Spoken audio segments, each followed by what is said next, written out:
Shut up and sit down.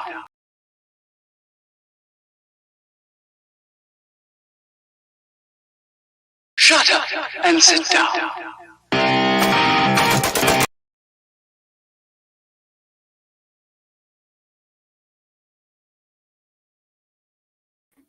Hello, everybody. Welcome to Fite Friends, episode 4.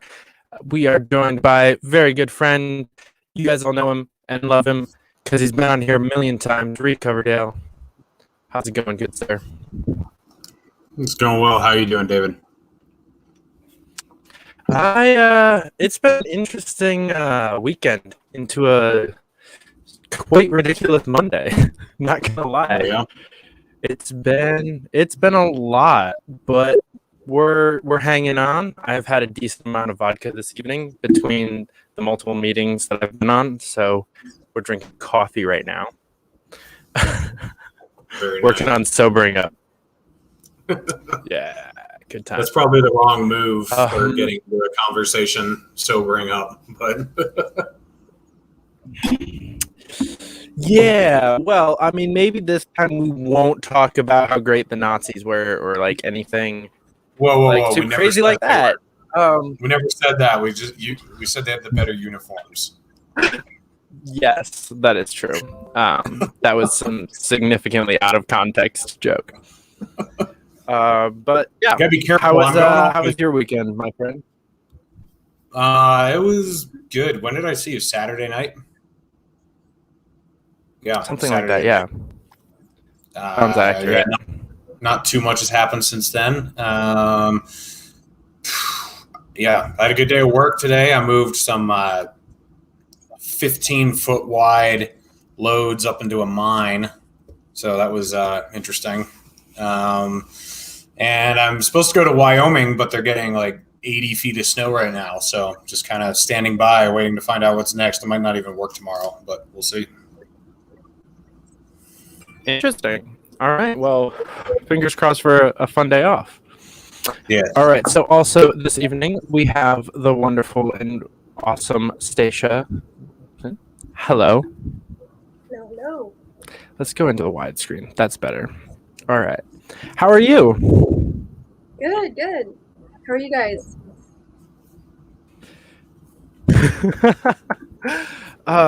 We were just discussing how ridiculous our Mondays were. Driving into a mine, though, that definitely, at least I didn't have to do that. That sounds like a lot worse than what my weekend and Monday consisted of. The mine's the fun place to go. So it's not like a tunnel. It's like an open pit mine that you drive down into. It's huge, but it's not like you're not like driving into a tunnel with a bunch of guys with picks next to you, like wondering when it's going to fall on top of you. So,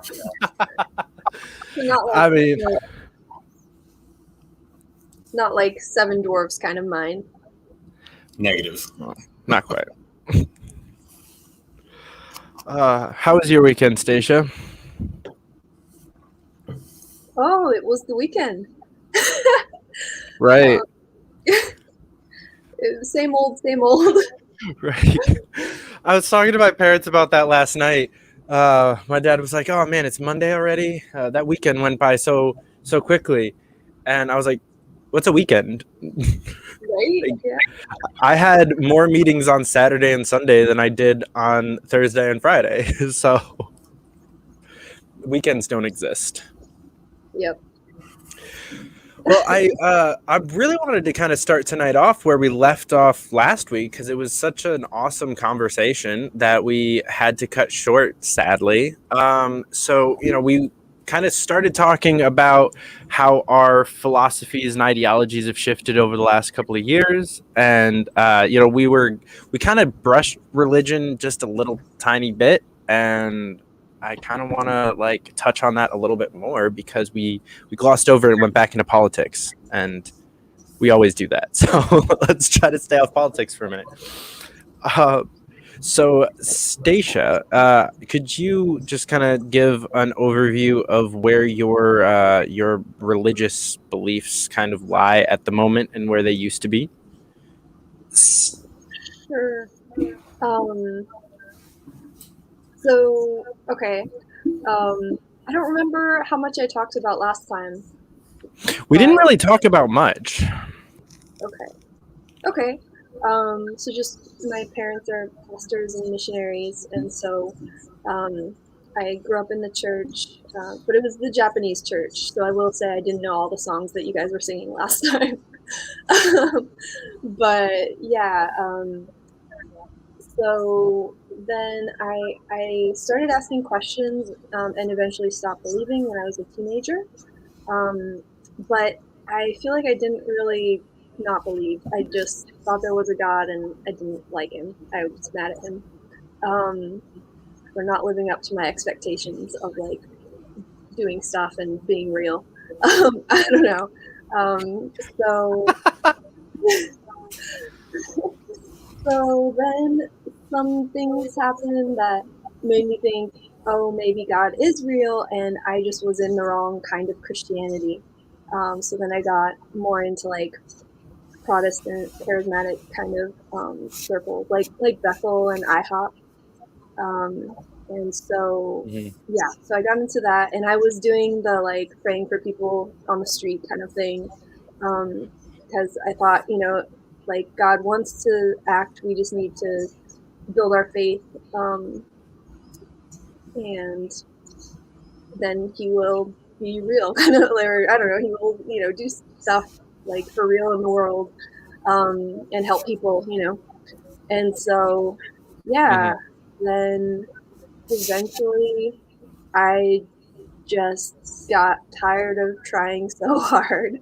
And it seemed like God was always kind of like smoke and shadows or like peripheral vision, like people would say, oh, he did this for me or he did that. And not that God is like something that you're trying to get stuff out of, but just if he's real, I feel like he should interact in some way, other than just a feeling in my head, or from reading the Bible. Like that. That's not a real relationship, I feel like. And so, yeah, I just wanted him to be real in the world, and tried everything I could think of to know him, in that way. And it just didn't happen. Yeah, and then there was a semester where I was going to a liberal arts college that was like secular, and I did an internship at a Christian college. And I hadn't been around that many Christians for a while. I feel like I was kind of like going to church less and less over the year or two before that, I guess. And just being around a bunch of Christians again, I don't know. I realized I didn't believe. Like they would bring up things and attribute it to God when there was no reason that you would attribute that to God if you didn't really assume it was God. And so I noticed a lot of things like that. And so I just realized I couldn't believe. And that time, it wasn't like I was mad at God. I just really didn't think he existed. And so it was like a calm acceptance of, I can't believe in this thing. And for a while, I called myself an atheist Christian, because I wanted to be Christian, but I couldn't believe. And, like faith comes from God. So I'm like, okay, I'll wait for God to give me the faith. But just realistically, I am atheist. I don't think he exists. But I wanted to keep living. But I wanted to keep living as a Christian. So I tried that for a bit. But then pretty quickly just realized, actually, I preferred not being Christian. And I feel like my life got so much better after that. I mean, I feel like I'm so much happier now. And so, I mean, it was a journey. I can identify with that. Yeah, I mean, it was a journey of rebuilding, my value system and worldview, and just how to find meaning. And it was a lot of process, but yeah, I'm so glad. Like, I'm so much happier now. And also, I think of like when I was Christian, there were so many things I wanted to do, but I wasn't able to make them happen. And then since I stopped being Christian, I feel like I've learned how to make stuff happen a lot better. Like a couple years ago, I was driving down the coast, and I actually stopped by Bethel because I realized I was driving by Reading, and it was on a Sunday, so I went to the service, and I was like, wow, when I was Christian, I always wanted to come here, and I was never able to make it happen. And now that I'm not Christian, I'm like nomadic and starting, I'm an entrepreneur, and I'm dancing around the world, and like I'm making all this stuff happen. Stopping by Reading isn't even a big deal anymore, and it had felt so impossible when I was Christian. I was just kind of waiting for something. I feel like, I don't know. So yeah, so now I am. I mean, I call myself agnostic. I don't remember if it was when I was here that you guys were discussing it, or if it was when I was listening to you two discuss it, maybe on Reed's show. But you guys brought up the meaning of like atheist. I think Reed brought that up. And so by your definition, I would be atheist, but by my definition, I call myself agnostic. Whoa, let's find the definition. Okay. Because basically, I would just say I don't think there's a God. Like I feel pretty sure. I'm quite sure there's no Christian God, but I'm open to it. Like there are unexplained things, so it's possible. But yeah, go ahead. Here it is.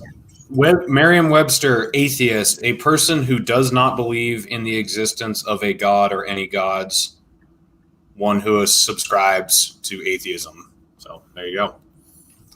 Lack of belief. Well, what is agnostic then? That is a pretty... I got that one here. Let me see. Agnostic definition. A person who holds the view that any ultimate reality, such as a god, is unknown and probably unknowable. Broadly, one who is not committed to believing in either the existence or the non-existence of God or a god. So you can be an atheist. Atheist Specifically means... Well, I think the difference is an atheist thinks that they know for a fact that there is no God. Negative, Ghost Rider. No? No. It just means that they... read? No, the lack... Here, I'll read it one more time. A person who does not believe in the existence of a god or of any gods. Not a person who believes that there cannot be a god or that there is no God, who does not believe in the existence of a god.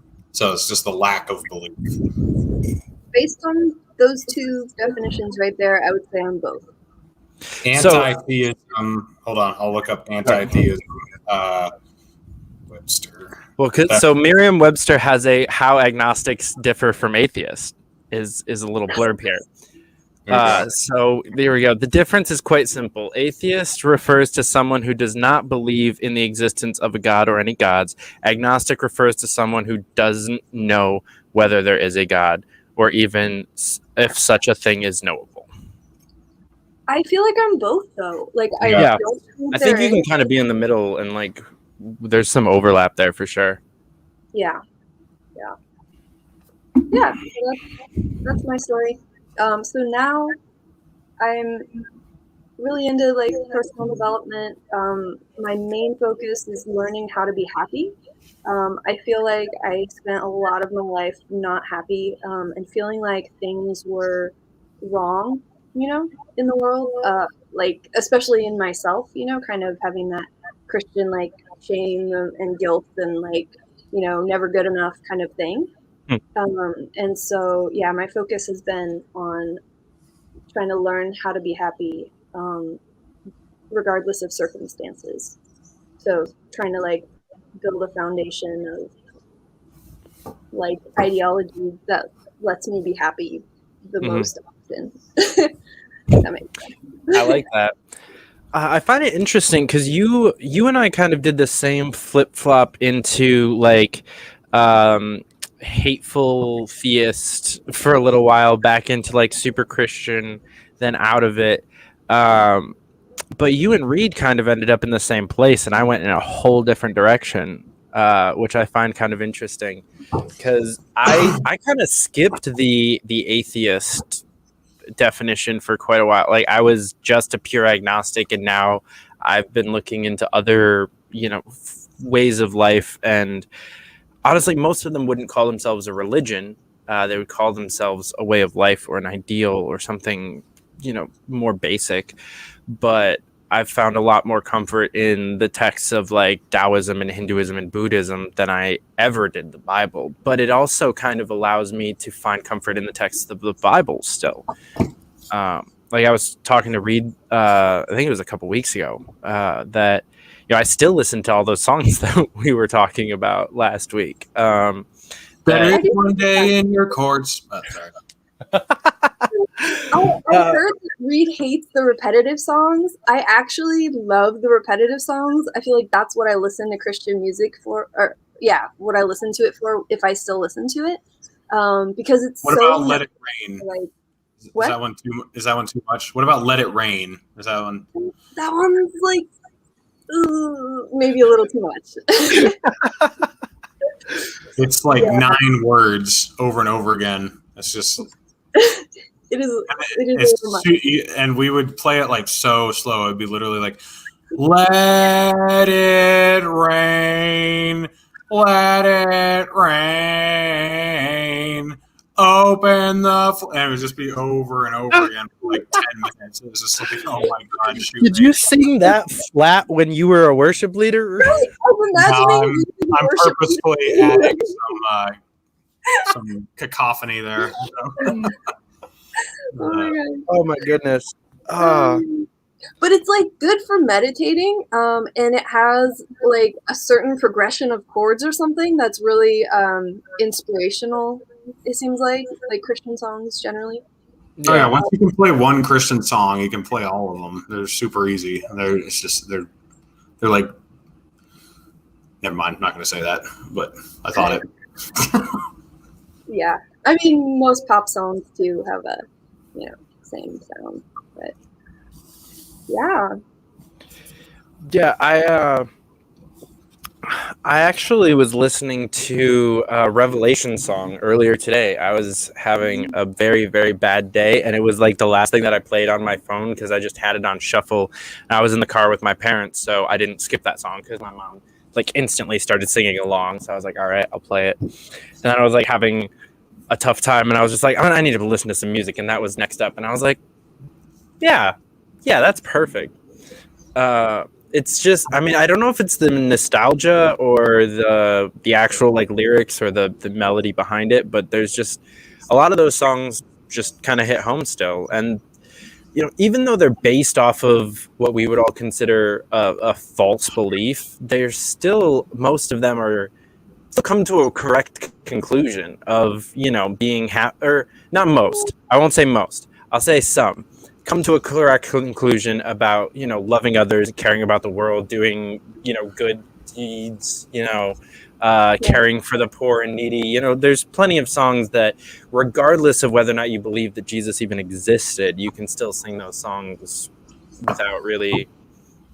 My least favorite thing about Christian songs is when they're like, I'm so terrible, I'm really awful, but God will fix me, or God makes me good, but I'm so awful and I hate myself. Like, you know what I mean? Like, I hate that. Like, yeah. There's one I'm song with you. The only song I still like is, now I'm forgetting what the name is. Man, what's the name of the song? How Great Thou Art. I like that song. And I sometimes have sung it when I'm in the mountains, just because it's like, it's not necessarily to God, but it's to the beauty of nature and whatever force that is, or, like just the idea of how amazing the earth is. And I still like that song. It still makes me think of that. So nice. Yeah. That is a good one. I always liked. Oh wow! Now I'm gonna space on the name too. Doing the same thing. When the roll is called up yonder. That's what you're thinking of, Dave. No, definitely not that one. When the roll is called up yonder, I'll be there. No, the Heart of Worship was always one of my favorites. Just the opening lines of when the music fades and all is stripped away, and I simply come. It's just like so hard hitting because especially as a worship leader and somebody that like really cared about the music, to sing a song about like it not being about a song is kind of like oxymoronic, but really hits home for somebody whose like entire relationship with God was wrapped up in music for so long. See, I never felt anything like, we were always supposed to, if the Spirit's moving, repeat the chorus 5 times or whatever, like there was, for some reason, I would never feel the Spirit moving and we'd only do the chorus once and we'd get out of church earlier. That was just purely coincidence, but. It's funny. Nice. So I actually was really into worship. Like that was the thing. That's definitely the thing I miss most. I mean, you're comparing it to sermons, so Well, I mean, you can also do like community or putting money in the plate. It's like putting money in the plate or listening to a guy talk to you all for like an hour or sing songs. Like, which is going to be your favorite part? Fair. And I've replaced the sermons with podcasts, so I don't, I'm fine. But yeah, I remember talking to someone about how I missed like the ecstasy of worship because I would get such a feeling of like being connected with the universe and like other people and just feeling so happy, like this kind of bliss. And someone told me I should try, was it shrooms, I think? Mm-hmm. But I've also heard I should try ayahuasca.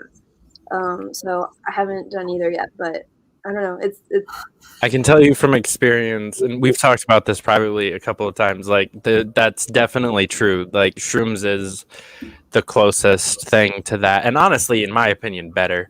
And I've definitely like had some really like awe-inspiring worship moments for sure. And yeah, psychedelics are better than but also I really have been enjoying the last few months.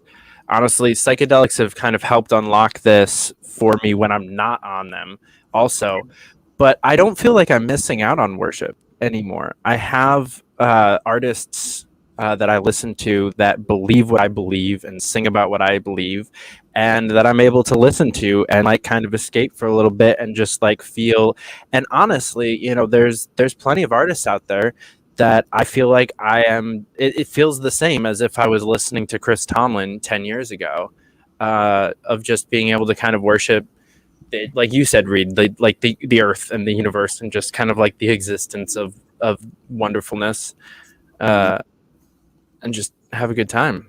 And I don't have to be on anything for that, so it's nice. I like hate Chris Tomlin just because I hated his voice. Like, do you know Robin Mark? He was the guy that I liked. Mm-hmm. Deep Yes. Irish voice. That guy was. Mm-hmm. Well, that the song that I used to really like was "Revival" by Robin Mark. You know that one? Mm-hmm. That one was that was my jam.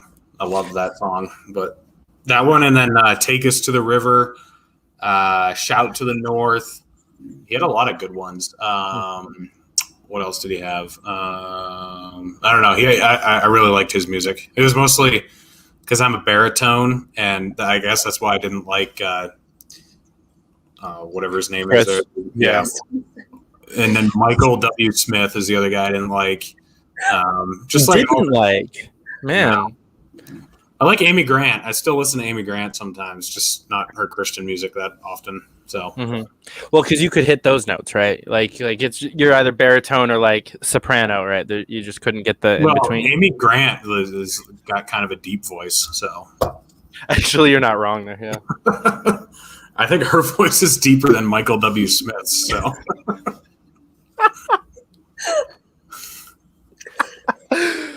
Oh my gosh. Yeah. So I'm curious, what Stacia, you mentioned that you kind of got back around Christians and that was what finally like kind of put the nail in the coffin for you. Probably. Um I don't think I've heard like that piece of the story from you, Reed. Like what was like the final like, okay, nope, this is bullshit. I'm out. So what it was is I actually took a break from everything after I graduated high school. I started revisiting some of my beliefs in 2014. So I graduated in 2012, 2014. I started thinking about stuff again.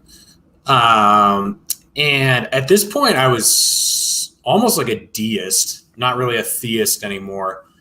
But just out of habit, I would say that I was a Christian and I believed in Jesus. But I really, it was pretty vague what it was I believed. I believed in some sort of afterlife and some sort of God, but that he didn't really do much involving us. And then what it was is one of my friends told me, you need to start reading the Bible again and you need to get back into daily devotions. That's what pushed me away. Like reading the Bible again when I hadn't read it for a long time, and trying to read it and take it seriously and look at it as truth was just impossible. I just couldn't do it anymore. And so I was like, okay, I really just I don't believe this book. Like there might be some historical happenings in it that are true, but I don't look at this as a standard of absolute truth anymore. And there's no way I can. And from there, it was just a deconstruction of, okay, well, if I don't believe in this book, do I believe in Jesus? No. Okay, well, do I believe in God? And it's like, well, of course I believe in God. It's like, okay, well, what does that mean? And then you like, well, maybe I don't believe in God. I don't know. Like, what do I actually believe? So then this was in like 2016 at this point. I was in Alaska with my brother. We were doing a 4-month road trip. And so I talked to him a lot about it, and I just thought about it a lot, listened to different podcasts while we were driving. And then I just finally came to the conclusion, like, yeah, I don't believe any of this, and I don't really believe in a God. And I think when I die, I probably just rot, and, that's it. And that's actually not a scary thought if you actually think about it. It's more like, the thing about death, like the idea of dying and being dead really isn't scary. You're scared to think about it. And then when you actually think about it, it's like, oh, so it'd be like 1972 for me. Like I didn't exist. That, I'm not scared of 1972.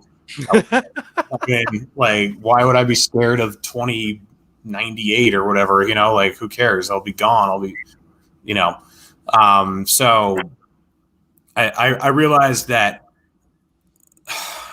they don't want you to think about these things because they're not as scary as they want them to be. They just want you to be scared to think outside the box and ask these questions. They just want you to stay in line, and it works. And then if you actually start thinking about those things, you realize, like, wow, this actually isn't scary. It's actually freeing to think about dying and just being dead. Like, that's such a relieving thought, actually. And it's the most fair thing ever. Like, because everybody comes from nothing and everyone goes back to nothing. So, this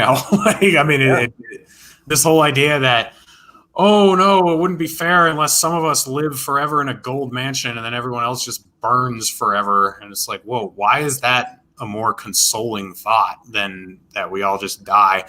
And that doesn't mean because it's more consoling that it's true, but I came to the conclusion that that probably is more likely than heaven and hell. And then after you come to that conclusion, you start thinking about, like, okay, why is that a bad thing? It's not. Like, that's actually fine.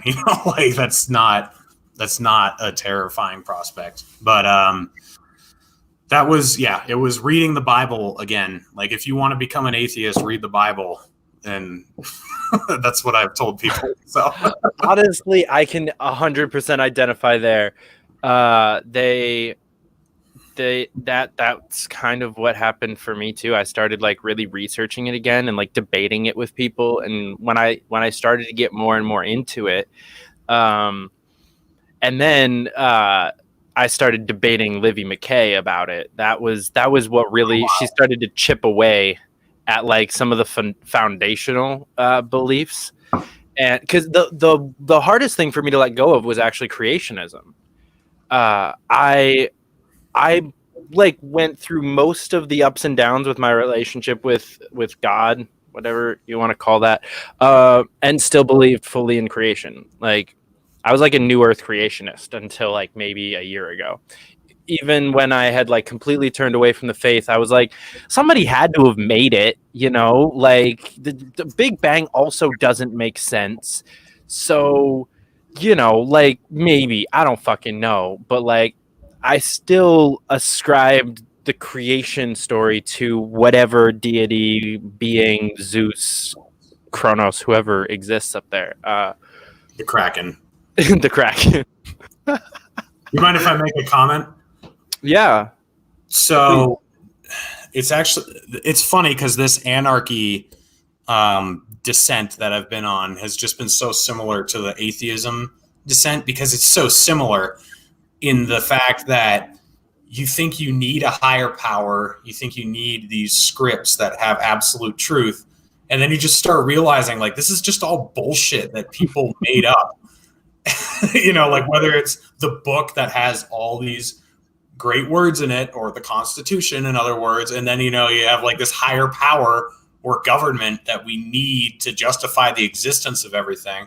But then you just realize like it's just another level. Like, where did God come from? Why do we have no questions about how God came into being? Like, what justifies his existence? You know, we somehow need something to justify our existence, but what about his, you know? And then, I mean, it's kind of the same circular reasoning that got me to become an anarchist, because it's just like, okay, we have government, which is made up of us, just like religions and texts were written by us, and God was made up by, I mean, it just like all comes together, and you're like, okay, these are all just systems that we've created to make ourselves feel better and make ourselves feel like we're doing something productive. You know what I mean? I mean, it was just such a parallel experience. But I want to talk to you guys about that at some point. We don't have to get into politics now if you don't, but I'm so curious about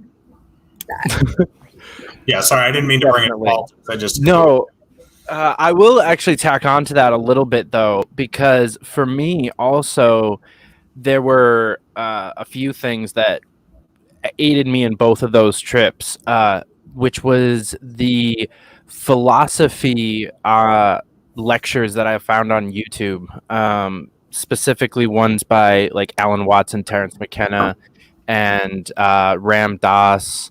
There's a whole bunch of like Eastern philosophy lectures that are coupled with like chill step music that I used to listen to, or still do. I was listening to some this morning.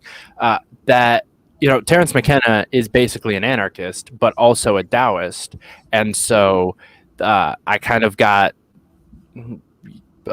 turned on to both of those things simultaneously, and it really, the more you start to believe in the entity that could be, or really, the more you become a Taoist and you start to let go of what's going on around you and start to accept the world as it is, the more you stop trying to elect people to change the world specifically to your will. You know, it's just a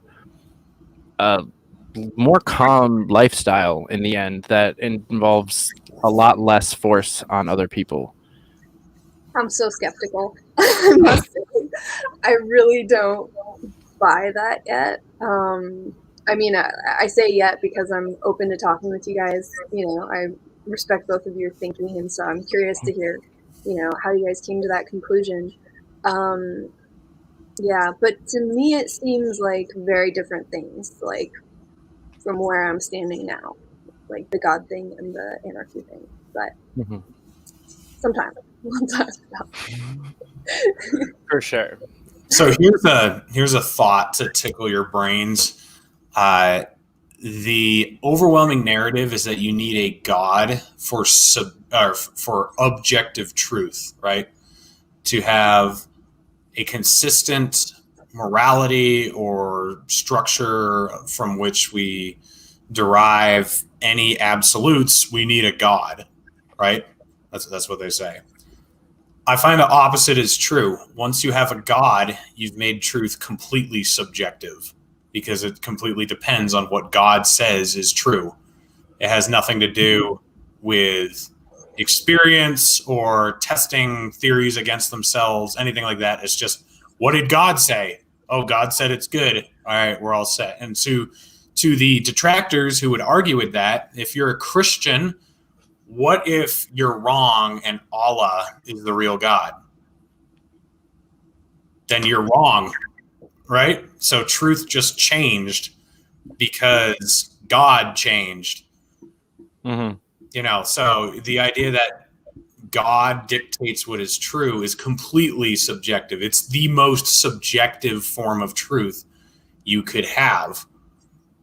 Right, because even within the Christian religion, there's like 35 different denominations that believe different objective truths.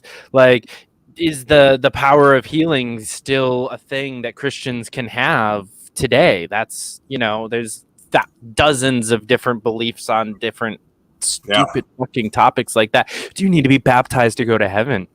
That's a fun question. Does the bread and the wine turn into Jesus's body and blood as it goes down your throat? No, I don't understand that one. That's the weirdest one. Like, why would you even want that? I'm not sure, but what is wrong with people, man?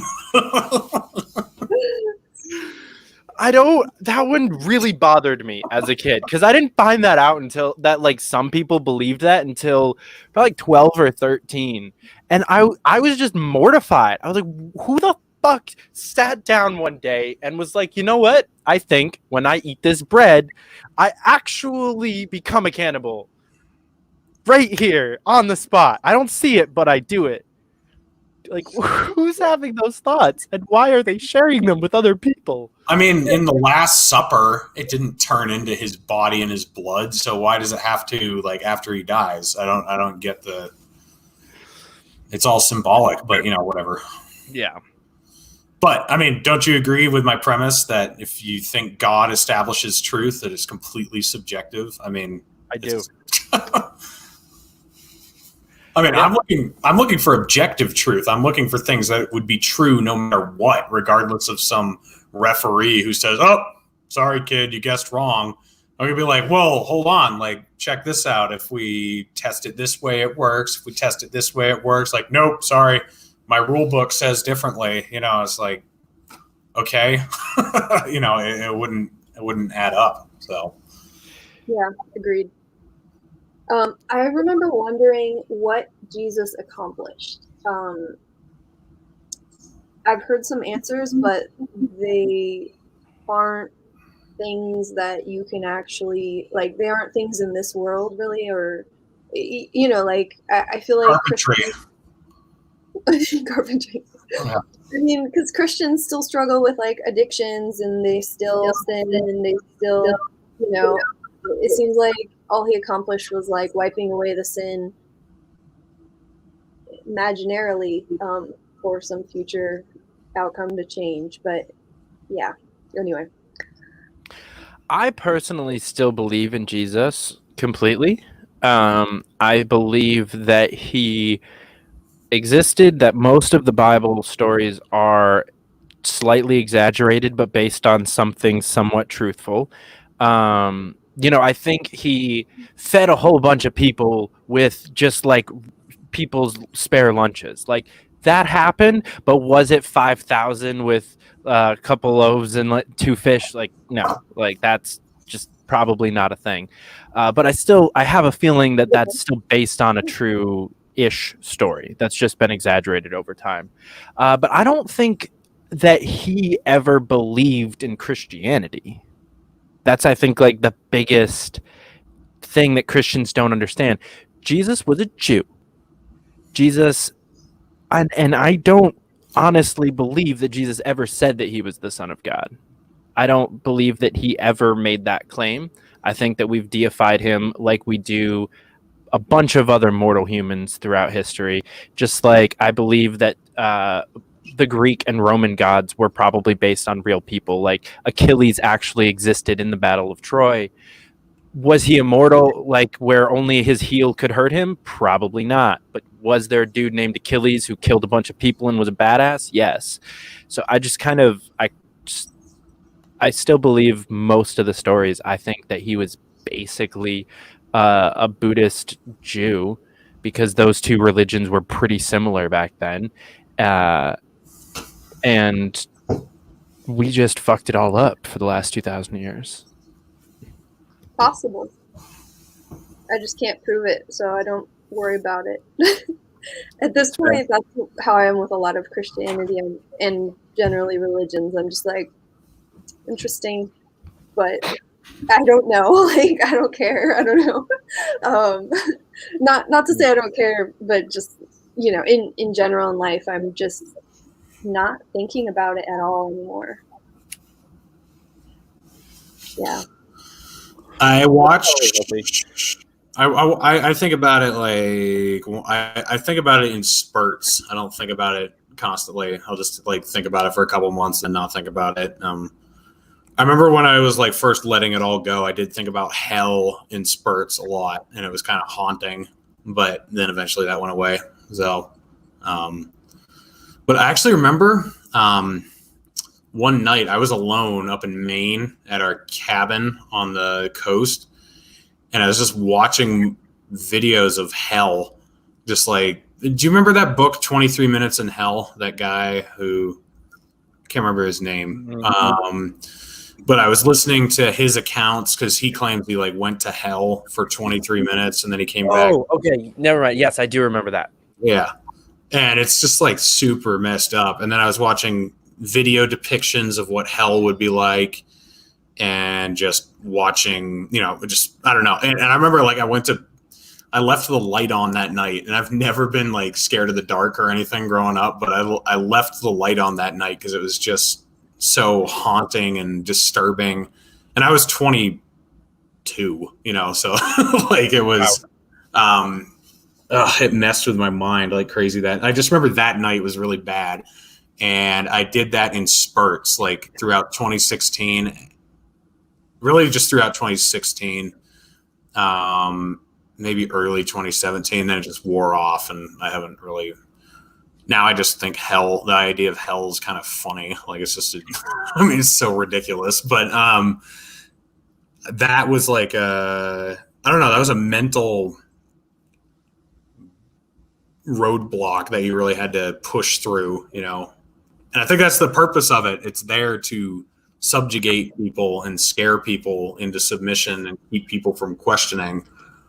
I mean, it's a powerful, I mean, man, like, George Carlin said it well, that the politician doesn't hold a candle to the clergyman when it comes to bullshit and how they can like force you into submission through fear with an invisible product, and they can get you to pay them money. I mean, it's just insane, like what they can do with that power. And when you really step back and think about it, you just realize, wow, this is all crazy. But true that. Yeah, it's I guess that's probably one of the other reasons why I drew a correlation to letting go of both was, you know, they use similar tactics to mess with you. It's fear mongering. It's the fake idolization. You know, you're supposed to be patriotic and you're supposed to love your country, and you're not allowed to say anything bad about your country because then you're not patriotic enough, and you want to be the most patriotic. And just like you want to be the best Christian, you want to love Jesus the most, so you don't say anything bad about Jesus. You don't question Jesus. You just believe everything that you're told about Jesus. It's the same. And there's, you know, a lot of other correlations between it. You know, you have the war in the Middle East currently is the exact same thing as the Crusades. It is Western ideologies going into the Middle East and murdering people to try to spread their bullshit fear-mongering ideology. It's just, there's no difference between them going there to spread Christianity and them going there to spread democracy. Mm-hmm. Are they really going there to spread democracy? That's what they've been telling us for so long. That's the friendlier version of what we're doing. Right. But that's what they've been telling us. But they also weren't doing the crusades to spread Christianity. Oh, That fair, was yeah. equally bullshit. You know, the governments. I also think like the powerful people in charge of these movements are not sincere religious people. Like even like al-Baghdadi, I doubt he was really a devout Muslim.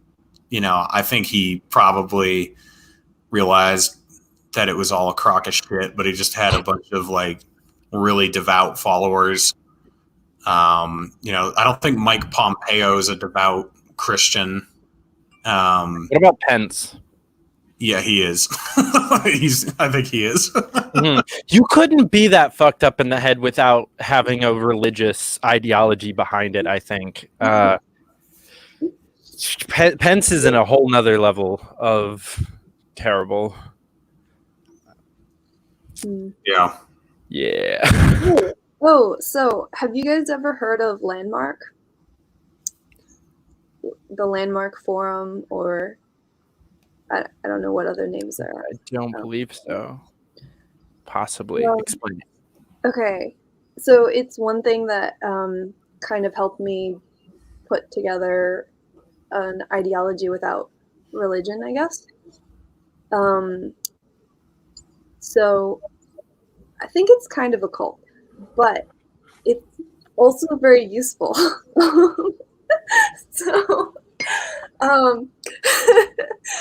So, okay, it's like this international company that teaches these like personal development trainings that they kind of market as being for business and for like life success. And I can remember when So like Nexium?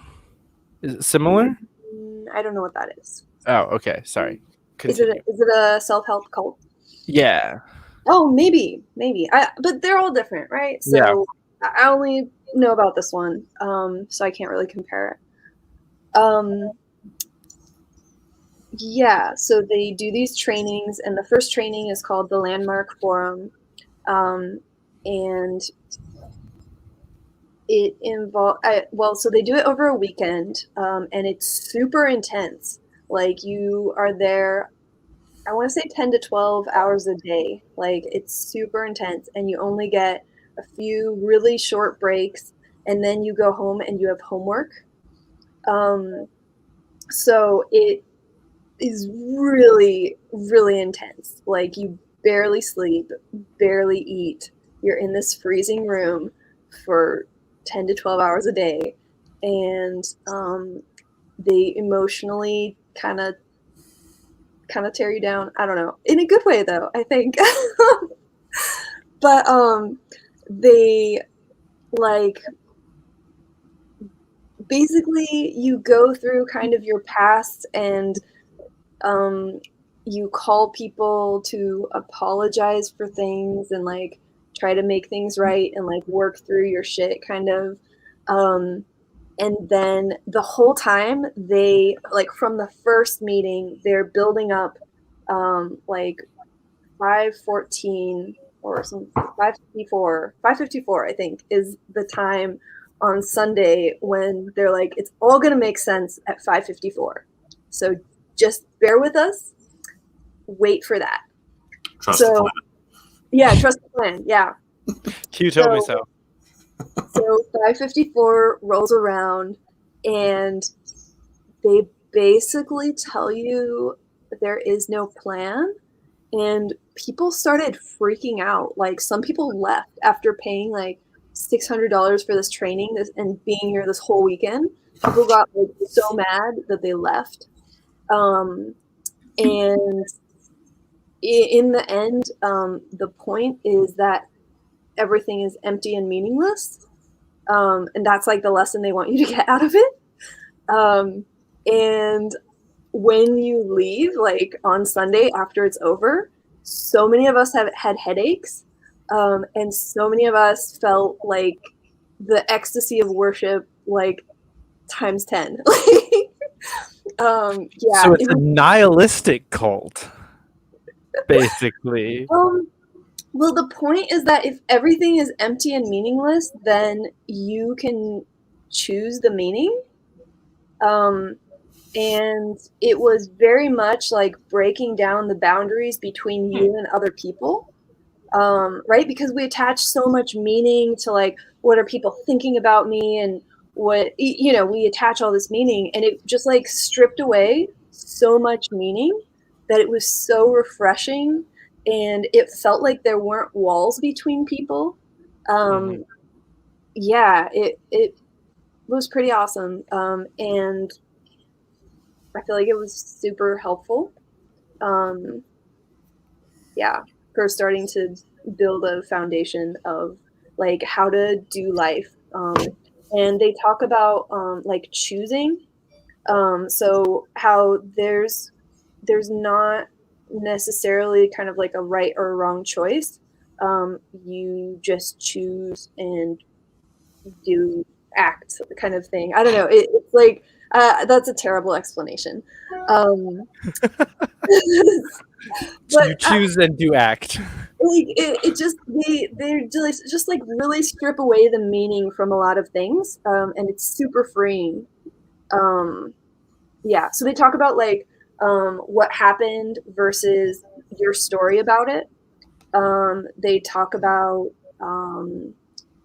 what you know versus what you don't know versus what you don't know, and how that is like most of things is what you don't know. Yeah, I like that. That's some Yeah. Alan Watts type shit also. I really can't wait to do mushrooms with you. That's gonna be a good time. We're gonna talk all of this stuff out. It's a whole other level of like consciousness, and like your brain works differently in just a way that's really impossible to explain without experiencing it. To where you're just like, how did I never think of these things before? And like people talk about like stoner brain, and like, sitting on the couch and just like having like stoner thoughts, and how deep and random they are. It's kind of like that, but to a completely different level, and it's not dumb like stoner thoughts, or like shower thoughts. It's like actual, your brain is connecting in ways that it never has. Especially, this is true with acid on a chemical level, because what acid does is it actually messes with the way that the synapses fire in your brain. So things that leave one receptor and try to go to another one where it's supposed to go the wrong receptors, so you end up like seeing smells and hearing tastes, and it's like very like it just doesn't work the way that it's supposed to work. And it's not like the whole time, like it's not, you don't go psychotic, but like every once in a while it's just like you snap out of it for a second, like, wait, that's not how it normally feels when I do that thing. And so it also allows your thoughts to kind of bounce around in random order until things connect in ways that have never connected before. It's a fun time. It's a good way to have like deep psychological debates and philosophical debates. Like I have pulled many all-nighters with I've already shouted her out once with like Livy and Dimitri and some of the other people from Natural Alternatives Now, and lots and lots of deep conversations with random people on drugs that helped me figure this shit out for sure. Reed, I'm gonna have to convince you to do mushrooms at some point in time also. Some point. Do you not do drugs, Reed? I'm a truck driver. Did you actually say at some point? That sounded like an agreement. Sure. I mean, Wait, does that mean you can't do them? No. Oh. Yeah, I get drug test. I mean, I could do mushrooms. Probably. Yeah, shrooms don't show up in a drug test, so. But yeah, I can't do most things. So. It's sad. That's a law that I can't believe hasn't gotten changed yet. Like it's been attempted so many times, but they're supposed to take, like, they've tried multiple times to take cannabis out of what you can get drug tested for, and still not there yet. Well, I've heard they're trying to figure out a way to test you if you're high, not if you just have it in your blood. I mean, not just if you get tested and it shows up. So you could then be a truck driver and you could smoke weed. You could just like you can have a drink. You just can't drive, under the influence or whatever. So Yeah. they're trying to figure that out. But I don't know. It is what it is. So I've never done any drugs at all. Like most people don't believe me, but it's not something I'd lie about. I don't really care. But I believe you. But honestly, it's just another example of how dumb government is. I had Rex Lawhorn on the show about 2 weeks ago, 2.5 weeks ago now, where we were talking about DUIs and the driving under the influence of different narcotics and things like that. And with his medical conditions, he has to be way over the legal limit of narcotics to successfully operate a vehicle. Otherwise, he will have seizures on the road. But it's technically illegal for him to have that much drugs in his system to just be a normal person, because that's how disease and medicine works. We just make laws that don't actually connect with reality and criminalize people for just trying to be normal. But we have our fourth guest of the evening, Mr. Griffin. Welcome Hi guys, to the how show. are you? Hello. Good to be here. I just made it in the brink of time. It snowed here in Minnesota, so my Uber was literally, I'm running in my condo, getting up here. So just in the brink of time. You made it. You made it. Welcome, and thank you for coming. Thanks for having me, man. Appreciate it. All right. So I don't know how much of the last little bit you heard, but we're discussing our religious ideologies currently and how we cast them aside. I'm curious. I don't think I've talked to you about religion at all yet. I don't know where you stand. So I grew up in a very, very religious household, super religious. My mom was the typical, we go to church every Sunday. We do the Sunday school stuff. We were going on Tuesdays, Wednesdays to worship.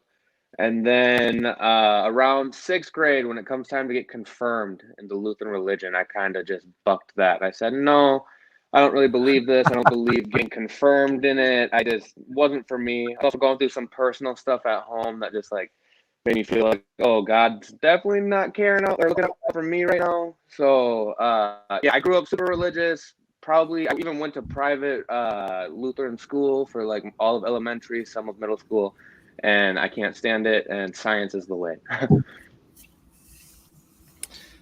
All right. Science is the way. I like that. Science is the way. This is the way. Have any of you guys watched The Mandalorian? no. Nice. Okay. Got one friend over here. Jesus. You should definitely watch it. Sorry. It is pretty good. But now I kind of want to boycott it because they fired Gina. So now I kind of don't want to patronize that show anymore, but also it's such a fucking great show. So I'm really torn. It's like Pedro Pascal. Do you watch things for how you politically feel about the creators? Is that a thing that we're actually doing now in America? Because it seems to be a thing we're doing in America, and I don't know if I want to participate in that lifestyle. How do you guys feel about this? Unsubscribing from Disney Plus was the hardest thing I've ever had to do. No more free access to Revenge of the Sith, or I love the Pixar movies, but I don't know. I had to get out when they fired Gina. I'm really starting to think and believe that voting with your dollar is the best way of voting, and so I just refuse to buy into that sort of ideology over there. As much as people can give Ben Shapiro some flack, I think what he's doing with making his own media and having a right-wing conservative media is a good idea, just because everything else is so left-leaning. So I'm not putting my money there either, but I do think the option to have that is super important. Mm-hmm. Yeah, I couldn't agree more about voting with your dollars. I think that's really, really important. I try to do that. I fall short, but one of the best ways. Well, first of all, I never had a Disney Plus subscription. I had my sister's log in. So it wasn't my dollars. So I have mixed feelings about that in general. I've never shopped on Amazon. I try to patronize small businesses and like local restaurants and stuff. And I don't go to McDonald's or Burger King or, not just because it's unhealthy, but also because I'd rather go to the local deli and just get a burger there because it's better. So I'm 100% with you. I've been thinking about the Amazon one, but I love it so much. It's so cheap and so nice, and I don't have to go anywhere. And it comes to my door, and I can return it so easily. It's like Walmart, but you don't have to go anywhere. Walmart delivers, right? Oh, sorry. But how? Oh, do they? I didn't know that. So is ordering from Walmart better? Is it free to order from Walmart? Because I have Amazon Prime, so it's free and it comes like next day. So nice. I don't. So yeah. Stasia, have you ever heard of the diapers.com story with Amazon? This is what really turned me off of Amazon. So there's this company called diapers.com. They their main business was selling diapers at an affordable rate to people. That's all they sold was diapers.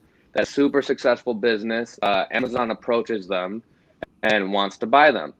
They say no. They say we think we have our own thing going here pretty well. Yada yada yada. Push comes to shove, Amazon starts making their own diaper line on Amazon at a cheaper cost, undercutting diapers.com's business. I'm not exactly sure where diapers.com is right now. I'm sure they're probably still a legal or a corporate entity, but they pretty much just got annihilated by Amazon. Full monopolistic powers of someone like Amazon coming in and just washing them out. So after that, I mean, I still use it hesitantly. I think the products are shit too, but most of the Amazon stuff. But after that diapers.com story, it's like I don't support businesses that are so monopolistic, I mean, to each his own, I guess. But in that case, when you're undercutting your own self, they were losing money making diapers, and just so they could outcompete somebody else. I just found that out recently that they can do that because of their web service. Was that David who told me? Yeah. That was our conversation the other day. Yeah. I wish I could say that I boycott places, but I just never used them in the first place. So my voting with my dollars doesn't make any difference because it's just zero. That just means you've been voting with your dollars for a long time. You didn't just snap into this like the rest of us did.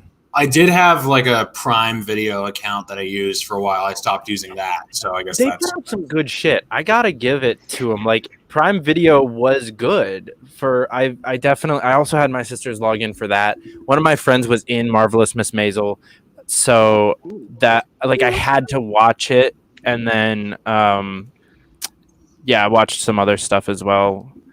But I'm back to 123movies.com, so I might have tons of viruses on my computer really fast. There you go. We need to bring LimeWire back. Oh, we sued to oblivion. Sued to oblivion. We need to bring back the Pirate Bay and uTorrent. Or BitTorrent. Now that's where the good stuff was, my guy. or the traditional iPhone jailbreaks when you could actually get the I forget what it was called, but there was you could get the whole App Store for free. Anything on the App Store for free. It was nuts. Me and my buddies used to charge I don't know if I should be saying this, but me and my buddies used to charge $10-15 a person to bring in their iPod in 6th grade, and we jailbreak it for them and put all this cool stuff on it. And half of them ended up just, getting torched and virused out. But, good little business. Wow. Can you still do that to the new iPhones? I haven't checked it out in such a long time. I'm sure there's always some 13-year-old kid as soon as the newest iOS comes out. It's just fucking jailbreaking it right away. Fair. But I haven't checked it out. Some of the you said 13-year-old kids, so good. Yes, please. So we definitely one of the other topics that we were going to talk about tonight is the existence of the anti-fascist movement, because we kind of all were in a group chat earlier, and then I've talked to I think all three of you privately about the same thing since then. And yeah, I mean, group chats are shit, right? Like, it's never good for like actual conversating ideals and like coming to a conclusion and really understanding each other. So this is a much better format, I think. So I guess maybe just kind of we can go around and say and like talk about where we were coming from earlier and where we stand on the idea of anti-fascism. Reed, you want to kick this off? Yeah, so I missed most of the conversation because I was driving a 15-foot wide load into a mine. But that's what she said. I thought as soon as I finished that sentence. But so I quickly breezed through it. It was mostly about that guy who's running and he's being blocked from being allowed to run by the Mises Caucus. Is that correct? Or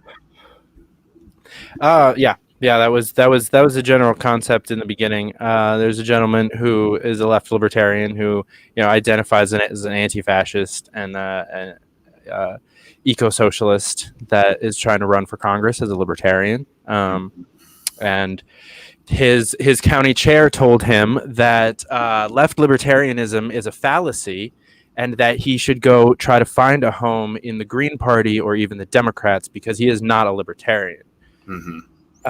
So regardless of how I feel about left libertarian, I'm obviously not like an anarcho-communist. I'm not a left libertarian, but I do believe that left libertarianism is real, and so I'm not cool with that kind of behavior, especially not from a leader in the party who's in an elected office who is responsible for making sure that his candidates get on the ballot and get to go promote liberty. And if this guy wants to actually do that and he's going to do it, I'm kind of all for it.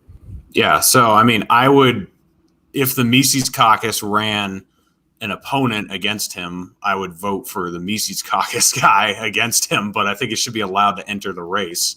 I mean, Vermin Supreme is kind of an anarcho-communist. Like, a lot of people don't talk about that, but he is. Like, if you actually listen to him talk, he's not a right libertarian by any stretch. And he was allowed to run.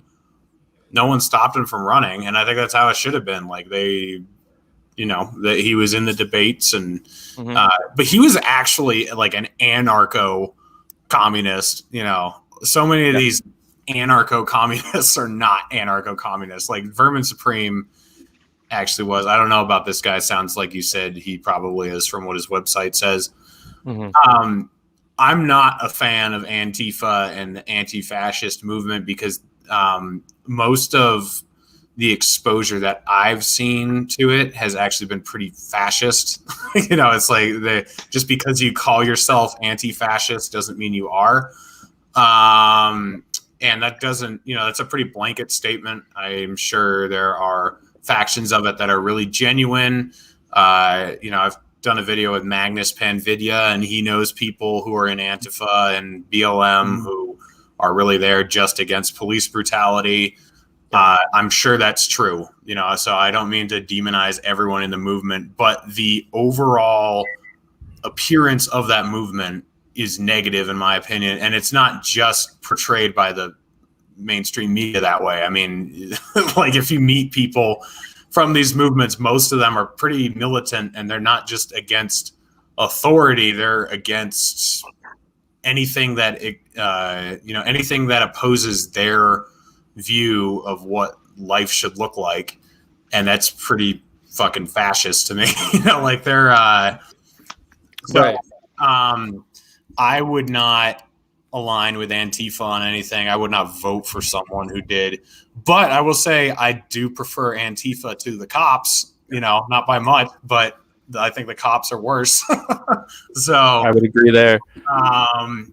It Back the Blue and Antifa sort of give me a similar taste. It tastes like leather, just boots on different people. So I'm not a fan of either. I have never endorsed Antifa at all. But I also don't cheer when they're getting beaten up by the cops, because I don't like the cops at all. Like when they're beating each other up, it's great. That's what I like to see. I like to see Antifa and the cops going at it and destroying each other. So I don't know if that sums up my position well enough. I think there's good people, there's great people on both sides.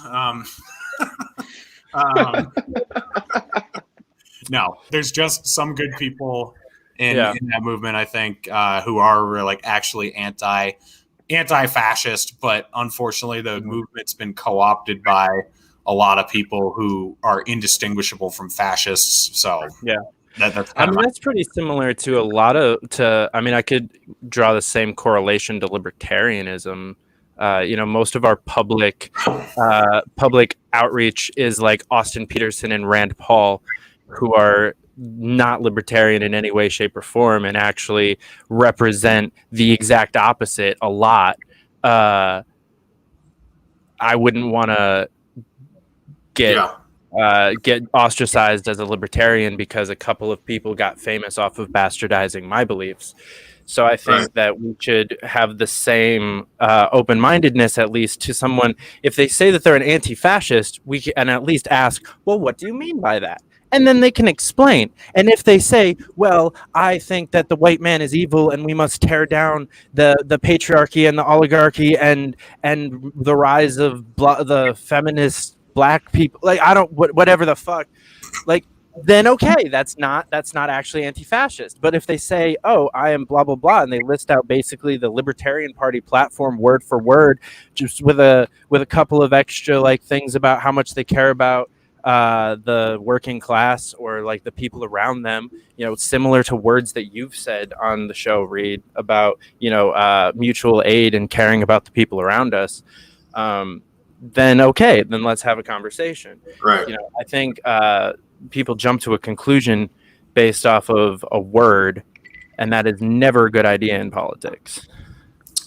Yeah, no, I agree. I'll just say that, first of all, I wouldn't say that that Rand Paul doesn't embody libertarianism in any way, shape, or form. I think he gets a 60% score, which is pretty. Yeah. But and then Austin Peterson gets a 40% score probably, or 30. Maybe. He was advocating genocide the other day. Yeah. So he's not really cool. He sucks. But it does seem to be pretty consistent with Antifa. I was just in a conversation with a guy who definitely associates himself with that movement a couple of weeks ago. I sent you the interview. I don't know if you listened to it, but it was disturbing, to talk to someone who thinks that way. I was just wow. So I don't know. It's, I'm open-minded. I will talk to anyone. And I think there are great people in that movement. Just the overall movement as a whole does not inspire me, I'll say. So. It's fair. So go ahead, Station.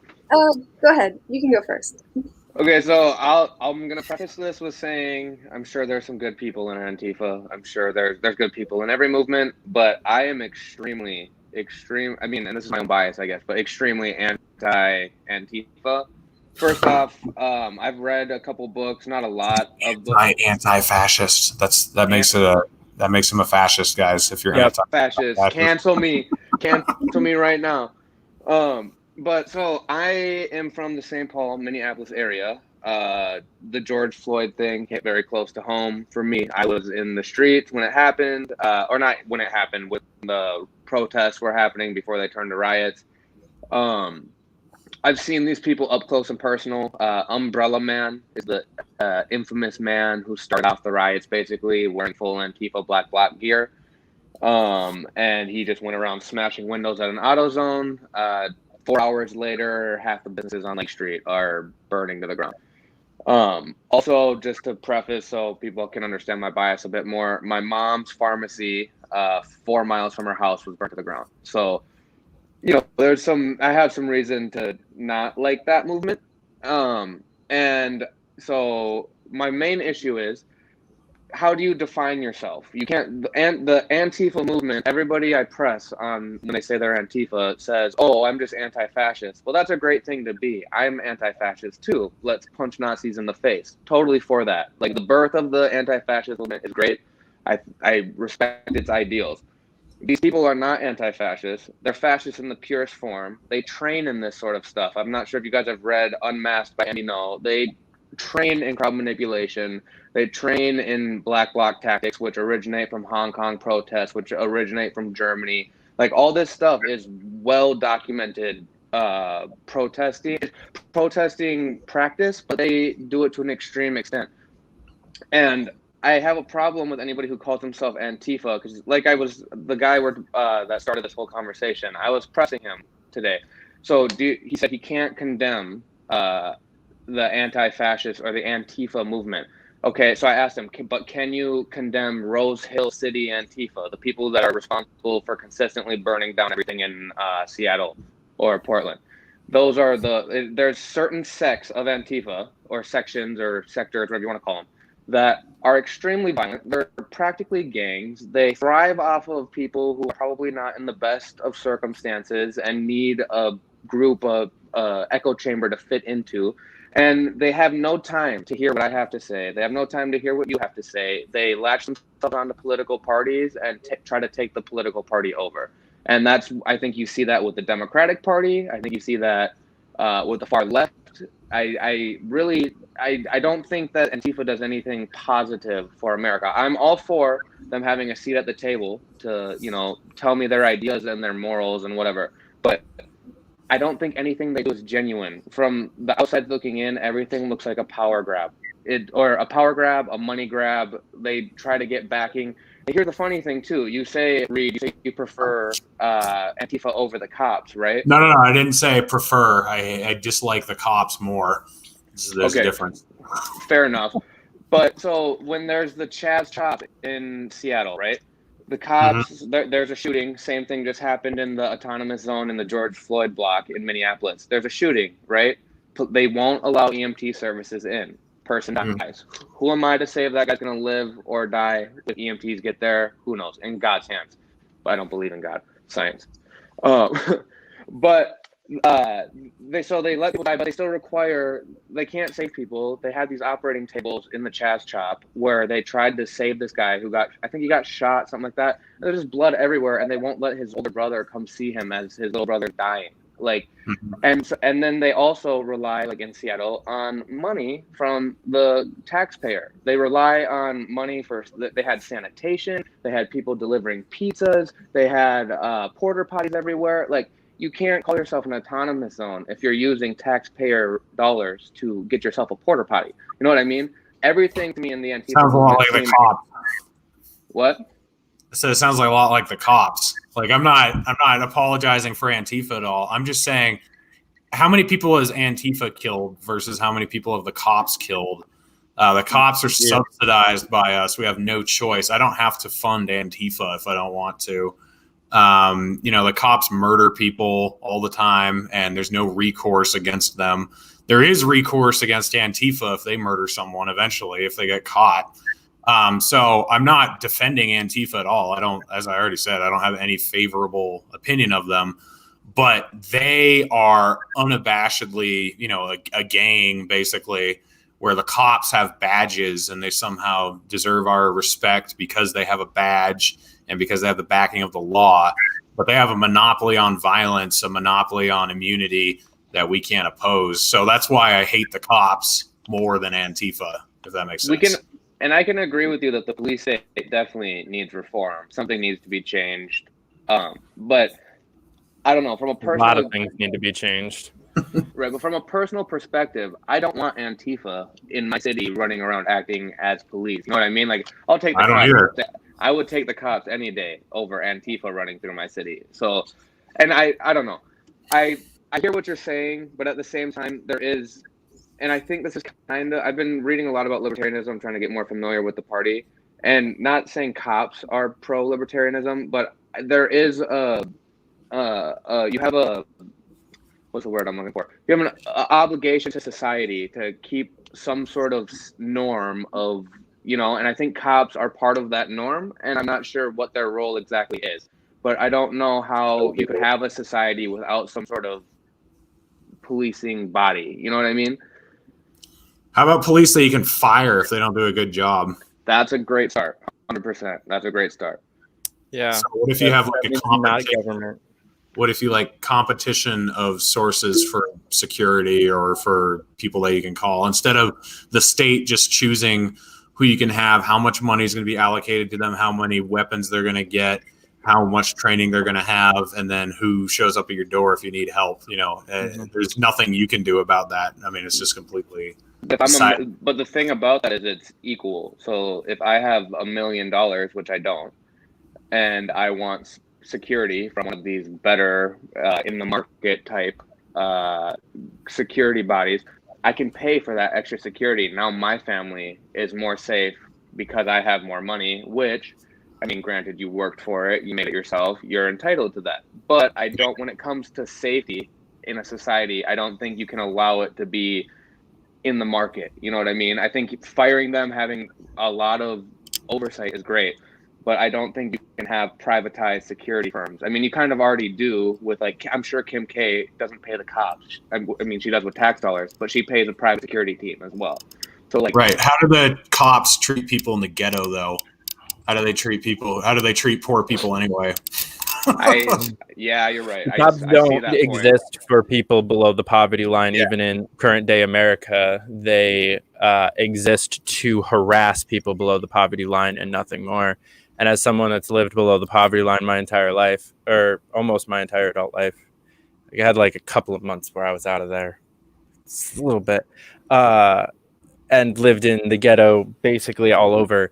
I've got dozens of stories of just the complete uselessness of the police, whether that was upstate New York City, Virginia, Michigan, Florida, Colorado, California. I've been all over and I've witnessed the same exact behavior. The other thing that I've witnessed is the rest of the people with those same shaped badges all across the country backing up rapists and murderers every day and not doing a goddamn thing about it, because the people that actually try to stop it get fired. There are a couple of good cops left, maybe, like throughout but most of them got fired by now, and the rest of them are not good cops, because if they're not speaking out against this shit, they're not a good cop. Where the good people in Antifa, well, we can't even say in Antifa because it's not a fucking organization. It's an idea. But it is an organization. I mean, it is in certain. It depends on how you want to characterize it, but it is in a lot of these cities. It is an organization. I mean, right, like individually within the cities, it is. But that's why I wanted to differentiate that I'm speaking of the movement, because I'll admit that a lot of the actually organized units that call themselves Antifa, you're right. Those a lot of those are really fucked up. But like the movement as a whole throughout the nation, I think is a majority of people who have it right. We're very skewed in our what we see from Antifa. The same way that the world is skewed on what they see from the Boogaloo Boys. How many times have you seen a leftist online talking about how the Boogaloo Boys are awful, racist, sexist, homophobic? People that just cause violence, they start riots. They were the ones that started a bunch of these BLM riots. That's what the left believes of the Boogaloo Boys. But we know, as people, especially if you know Magnus, Reed mentioned earlier, that's some bullshit. Like Magnus fucking marched with BLM with a pride flag on his shoulder. So, but we don't hear about that because there wasn't buildings being burnt, so the news didn't cover it. We have to make sure that we're not allowing that same media bias to affect how we see the people on the other side of the aisle. I want to say there is, just because there is some media bias and we can think of these examples, doesn't mean that it's true all the time. Because, I mean, Griff had some examples of his experiences with Antifa. And I also have a friend who was filming in Antifa in Portland and Seattle. And he said he saw multiple people get beat up by Antifa because they thought they were either undercover cops or they thought they were journalists, or they beat up multiple people. And he was very scared being in the group. Like, he knew he was taking a risk and he was trying to be really careful and stuff. So I don't think people feel that way around libertarians, right? I don't think people That's feel that way around untrue. really. People feel afraid that they're going to get beat up and do get beat up. By Really? the Boogaloo Boys? Yeah. Have you talked to a leftist about the Boogaloo? I said by libertarians. Okay, but I mean, the Boogaloo Boys are a libertarian organization. Yeah, or Oh, they are. They don't. Can don't you look at stuff. can you look at the frequency of these? Like every time there's every single time there's a Antifa march or an Antifa anything, buildings are being destroyed. That's anti-libertarian. People are being punched in the face. I mean, seriously, I highly recommend you all check out Andy. I know Andy knows low bias because he got his ass kicked by Antifa, but he had a book recounting like step by step, like how a mob of Black Bloc beat him up, and it sounds like hell, dude. It sounds terrible. Mask or faceless, all black, just knuckles, fists everywhere coming at you, and then they all just disappear into the crowd afterwards in Black Bloc, so they can't be charged for it. I mean, don't get me wrong. I'm not standing up for the Boogaloo Boys in any way. I do not think their violence is any better than anybody else's. But the frequency but in they're which not violent. That's the point. They're being portrayed as violent when they actually are very, very rarely violent in any way. And That was you my said point. the words. Hold on, I just want because you said the words every time Antifa marches, and that's a lie. That is a lie. There have been plenty of peaceful Antifa marches. Yeah, but when they're dressed in Black Bloc, I mean, I guess I don't know. I have not been to every single Antifa march throughout the country or across the Right. globe. But when they're in Black Bloc, I mean, you know what's going on. You don't wear Black Bloc to peacefully protest. They didn't wear it in Germany to peacefully protest. They didn't wear it in Hong Kong to peacefully protest. Black Bloc is a sign that you're there to be violent and get away with it. And I mean, Hong Kong, not specifically. They're just more like not trying to get crushed by communist government. But here, the Black Bloc is a clear sign. Like, if I wanted to go out and commit a robbery, I would dress in Black Bloc, 100%. Like, Yeah, so my friend went multiple, for months, multiple days, regularly, and that was his impression. Oh, he also said the cops were shit, cops are shit, but, or some of them, right? But, Pretty much all. 90% plus. But do you get the point I'm trying to make? Just that, like you said, the Boogaloo Boys are generally not violent, but Antifa generally is. So even though, there's these smears on the Boogaloo Boys that aren't true, I'm saying the smears on Antifa. Actually, I feel like the media generally portrays Antifa as the good guys. And in reality, from the ground, they are generally violent. I think there's a lot more Antifa than Boogaloo Boys, though, right? Aren't they way bigger? I mean, it depends on if you're talking about the fake organization or the actual movement of Antifa. Because, like, if you were talking about the movement, then a lot more. The org, I mean, even probably pretty close. They're probably bigger, but not by much, I wouldn't say. Okay. I do agree with what you're saying, Stacia, that the media portrays them as the good guys, but I don't think they actually think they're the good guys. I think that they're just trying to cause turmoil. I don't think the media is truly on the side of Antifa. I mean, I think that they're just trying to cause a divide. At the end of the day, they would throw them under the bus. But, yeah, I don't know. I don't know. Yeah, I mean, I kind of associate Antifa more with like the Proud Boys than the Boogaloo Boys. I mean, the Proud Boys aren't always roughing people up either, not all the time. Mm-hmm. But it seems like a more fair comparison than the Boogaloo Boys, as far as. I'll give you that. Yeah. Yeah, you're right there. Proud Boys has been similarly bastardized, I'd say, to Antifa, because like the Proud Boys was started as a really good thing, like a good idea that had some good like philosophy behind it, and then it just got super bastardized, and like the people that founded it got kicked out of the Proud Boys. So the whole thing is not what it started out as. So yeah, I agree that's a more similar comparison to draw. Yeah, I also want to say, like, I don't think every single cop is a bad person. I think the organization is just terrible because of how it works. I mean, because you can't fire anyone. I mean, you literally can't. Like, the police unions protect everybody. And then even without the police unions, you've got qualified immunity, which means you have to have a case that is identical to a previous case that was deemed unconstitutional for someone to be able to get removed. They have all this unconstitutional power, like civil asset forfeiture. They can just take your shit, before convicting you of a crime. They can get away with murder, literally. Where none of these other organizations can get away with murder, like not long term. Like unless they just don't get found, but if you're a member of Antifa and you murder someone, like you're gonna get thrown in jail if they catch you, and you're gonna pay the consequences. Like it's not like you can just get away with it. Same with the Proud Boys. If you murder somebody, you're going to go before a court, and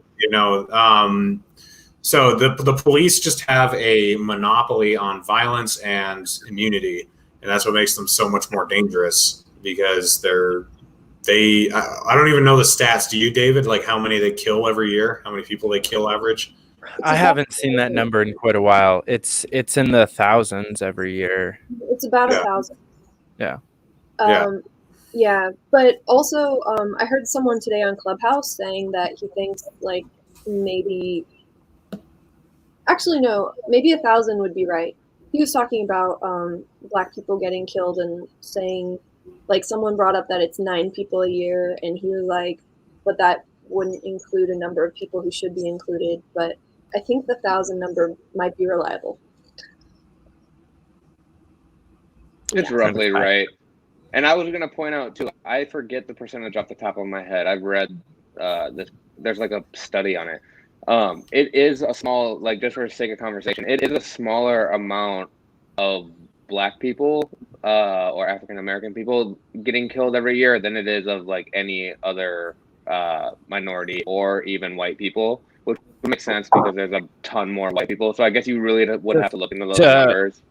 You're almost right, and I'm just going to correct you because I just had the Wikipedia up, and the only reason that I'm going to, they are the second largest demographic after white people. It goes white people, then Black people, then Hispanics, and everybody else. Still, we almost twice as many white people as Black people every year. And I do think that has to do with just the amount of Caucasian individuals walking around this country compared to Black people. I'm sure if there was the same amount of Black people walking around, you'd probably see a much higher rate of death. See, I don't actually attribute that to racism, though. I attribute that to bad government policy that disproportionately affects poor inner cities, which tend to have a higher population of people of color. And to blame it on racism actually avoids the issue, because if you want to fix that, like if you ended the war on drugs, you ended mandatory minimums, you ended, you would expunge people of their records if they had, nonviolent crimes or whatever, you would have a lot fewer issues because people wouldn't be getting into gangs as much. They'd be able to get employed more easily. But you ruin their lives at a young age, and you make it so they can never get a job, and so they keep having to go back into gangs and selling drugs or whatever, and you create this perpetual cycle where no one breaks out of it. And it mostly happens in poor neighborhoods, and there are more black people in poor neighborhoods and inner cities than there are white people. So you disproportionately have more black people ending up getting shot by the police and incarcerated in our prisons. But to say, oh, it's systemic racism, we just got to send these cops to diversity training or whatever, like that's bullshit. You're avoiding fixing the actual problem. And so many like woke idiots have just bought into it. And, like I remember being at a protest last summer, and it was, these racist cops have got to go. Hey, ho, ho, and it's like, okay, how many people here know what qualified immunity is? And like 2 out of 100 would know. Or like civil asset forfeiture. Hey, do you know about like any of these policies that need to be reformed or just straight up gotten rid of?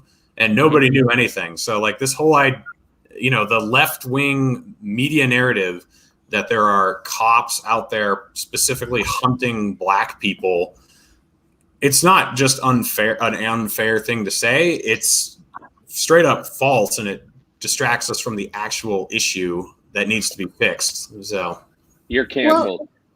I know. Trust me. I'm having Dave Smith on tomorrow. I'm already done. So there you go. I can't escape it. So I want to. Well, can I just comment on that real fast? Go for it. So it's interesting because if you said that to a woke person, then they would say, well, we mean, when we say systemic racism, we mean the over policing of poor neighborhoods that are overly African American, which and they're poor because of this, and so they would say that is systemic racism. But it's funny that you bring that up because they are conflating it. Like the media does say the cops are like racist.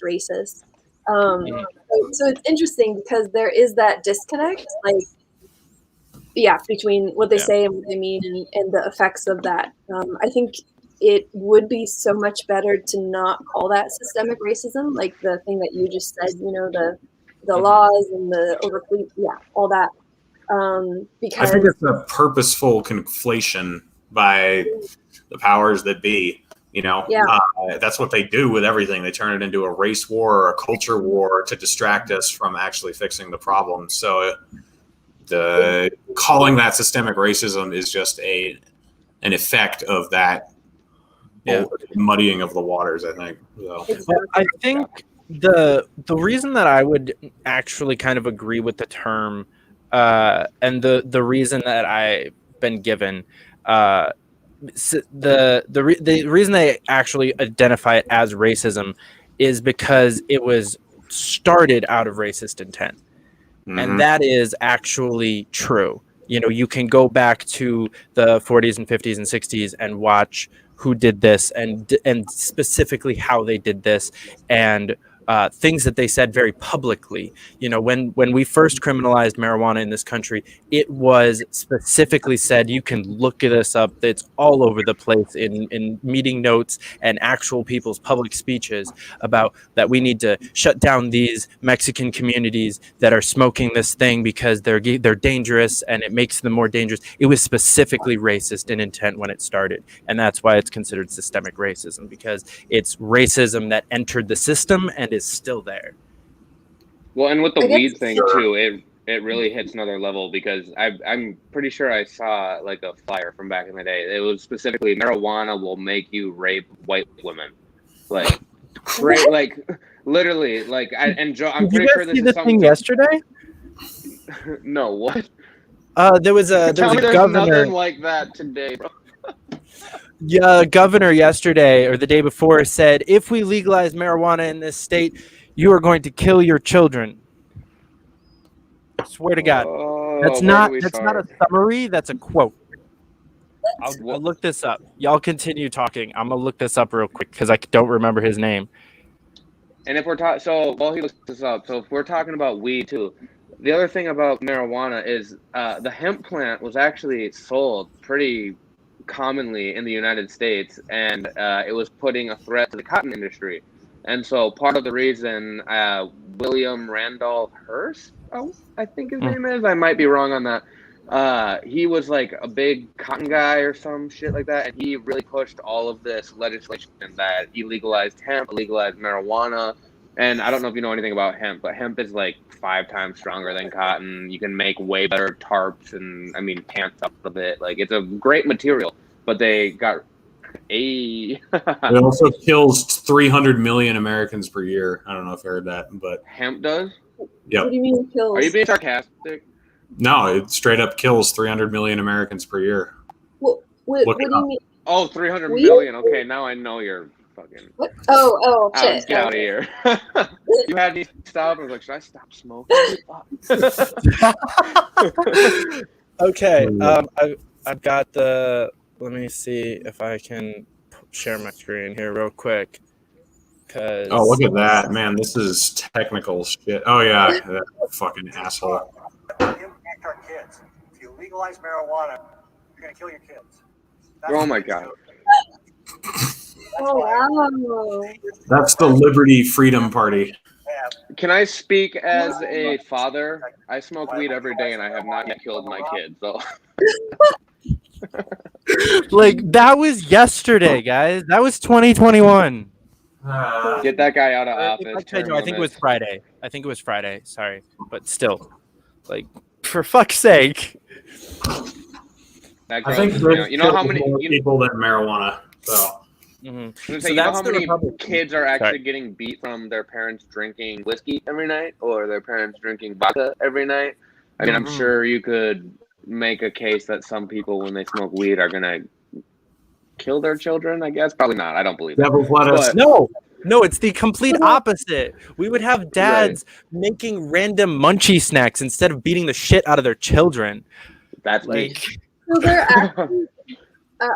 actually is a thing where sometimes when people do weed, they can have kind of like a psychotic break or something and do crazy shit. So that is a real thing. I've seen that happen. Extremely rare, but yes, it does happen. And from what I understand about it too, the same thing with like acid, mushrooms, DMT. Usually that stuff doesn't show its true colors until end of development years, like for males like 21. Sorry, cancel me.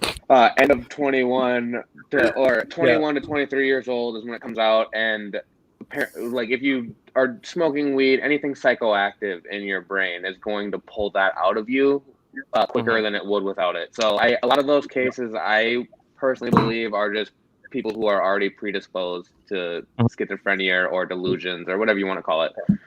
So I'll say the psychedelics are a little bit different on that, because what you're saying is 100% true with psychedelics. Like psychedelics will always trigger schizophrenia. Like if you do acid and you don't have a mental breakdown, you're not a schizo. Like you can go about your life. Like it will trigger it. If you trip, it will trigger it and you will go crazy. That's so like an actual trigger. But it's actually, I mean, I kind of found it relieving to know that like I am definitely not schizophrenic. Like I'm definitely not crazy. I'm not going to go crazy anytime in that specific way, at least. But weed, there are lesser issues, mental problems that it can trigger, just basic anxiety. But it's still true that these people are already predispositioned to that. And sometimes it does. What? Have you looked this up? Have you looked into it? Yeah. Okay. Rogan, not that Rogan's a reliable source, but Rogan goes over this like probably 50 fucking times in his podcast, because he a lot of the people, or I think it's him or somebody he knows, had like a friend who took acid one time, and it was like full schizo break afterwards. No, I'm talking about weed. I don't know anything. Yeah. I've heard if you have like 6 marijuanas, you can die. What? Yeah, seven? apparently. It's 7. One time Oh. I did make my buddy eat the weed in my car so the cops wouldn't find it, and he was never the same after that. Antisocial guy after that. So I don't know. Something to be said there. Wait, so how many marijuanas do you have to inject before the cops can tell you've had some? 3 kilos. Jesus Christ. I would love 3 kilos of marijuana. That sounds like a great time. That's a I had room. someone That's ask like me my how room. you smoke shrooms. What? Someone asked me how you smoke shrooms. Well, No, you but grab we can you smoke grab a DMT. match. I really want to try DMT now because I've done acid and mushrooms, and so DMT is next on the list. Have you tried it, or you just also want to try it? No, I have 100% tried it, and it was real. This is like Silk Road days, Really? and we tested it. I forget what test it was, but yeah, it was real. And the thing about it that freaked me out is, sorry, Mom, you gotta smoke this shit out of like a meth bulb, dude. Like literally, like the best way to smoke it is out of like a bubble. And so I'm sitting there, and my buddy's like, "Listen, bro, you're gonna want to unbuckle your pants because it's gonna hit you." And I'm like, "Whoa, whoa, whoa, whoa! Like, what are you saying? You unbuckle my pants?" And sure as shit, so I take 2 or 3 hits. I'm trying to hit like I forget what they call it, taking off. And so I 1 big inhale, blow out. 2 big inhales, things are already getting weird. And then on the 3rd one is when you take off supposedly. And my buddy was 100% right. I see a purple force field from like the corner of the rooms come rushing towards me. I hear this whistling in my ears. And as like this force field thing like hits me, I blow back in my chair and just let my stomach out. And I was so thankful that I had my belt undone because it would have been super uncomfortable to not have it. But yeah, that's just like a little fun story. Realistically though, that shit, like I can't put it into words, especially if people haven't experienced with psychedelics, but it knocks the acid knocks the door off the hinges for mushrooms. DMT knocks the doors off the hinges for acid.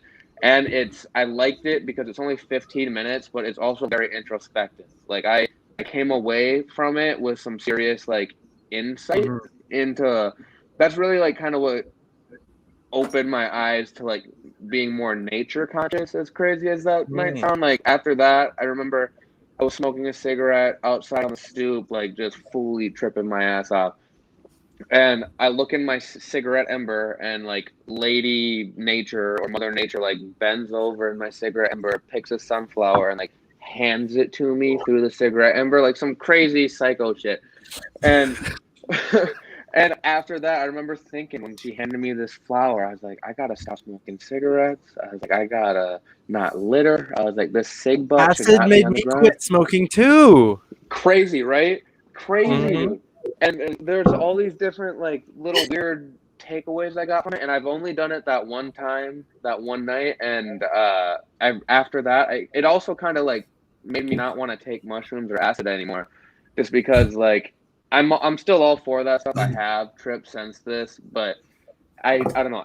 DMT puts you in such a place that like you really don't need to experience something like that more than once every couple years if you go into it with like the right intention. Obviously, you go into a bad mindset, you're probably gonna ruin your life and go nuts. But yeah, first thing I'm doing with my stimulus check is buying a 10 strip of acid. That is literally like I'm going to send my friend the Bitcoin as soon as I have it, and I'm just gonna be like, allegedly, because I haven't tripped in a while. I did it like 3 weekends a month for like 4 months, and then I haven't in like a month and a half, and so I miss it, and it's fun. Really? And what? You guys need to have a drugs and romance like session. Yes. Oh, we could do the drug Olympics so good, David. Ooh. Okay, so I was actually considering this. Maybe we should do this together. I wanted to actually live stream an acid trip at some point in time. I'm a little insecure about some stuff. I don't know, bro. I don't know. I got some personal things I might cry about live on camera, bro. Yeah, that's fair. Honestly, but like I feel like I wouldn't care watch if it. I was tripping. Yeah, I would people watch would probably love to watch that.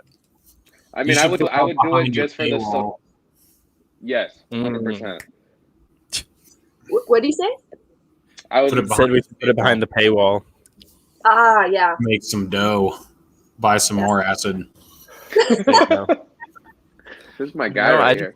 I just need daddy government to keep giving me my my money.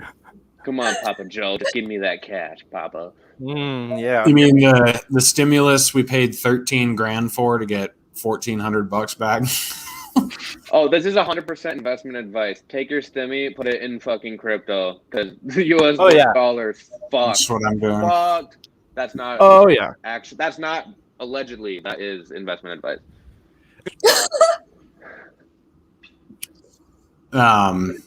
Yeah, everyone keeps saying that cost us $5,500 a piece.